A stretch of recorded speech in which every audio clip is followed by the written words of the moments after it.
তোমরা কি তোমাদের ঘুমন্ত ভাগ্যকে জাগিয়ে তুলতে চাও? অনেক সময় দেখবে ভাগ্য এতটাই খারাপ চলে, তখন কিন্তু কেউ সাথ দেয় না।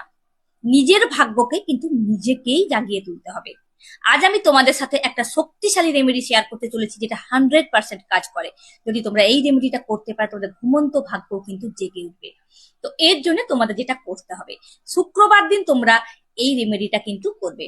তোমরা কি করবে, একটা সাদা রঙের কাপড়ে নিয়ে নিবে, ওর মধ্যে 101টা তোমরা অখণ্ড চাল নিয়ে নিবে, যেমন চালটা কোনো ভাঙা না থাকে। তোমরা গোবিন্দভোগ নিতে পারো, বাসমতি চাল নিতে পারো, যে কোনো চাল তোমরা নিতে পারো। 101টা কিন্তু গুনে গুনে তোমরা নিয়ে নেবে। আর ওর মধ্যে দিয়ে দেবে একটা গোটা সুপরি। তারপর পুটলি বানিয়ে লুকিয়ে লুকিয়ে যে কোনো মন্দিরে তোমরা রেখে চলে আসবে। রাখার পর পরই তোমাদের জীবনে পরিবর্তন হওয়া শুরু হবে। তোমরা বিশ্বাস করতে পারবে না যে কিভাবে তোমাদের জীবনে পরিবর্তন এসে যাবে। তো এরকম সুন্দর সুন্দর রেমেডি তোমরা পেতে চাও, অবশ্যই আমাকে ফলো করে রাখতে ভুলো না। বেশি বেশি করে লাইক করো, কমেন্ট করো এবং শেয়ার করো। যাদের এই ধরনের রেমেডির প্রয়োজন তারা যেন হাতে পায়। Thank you.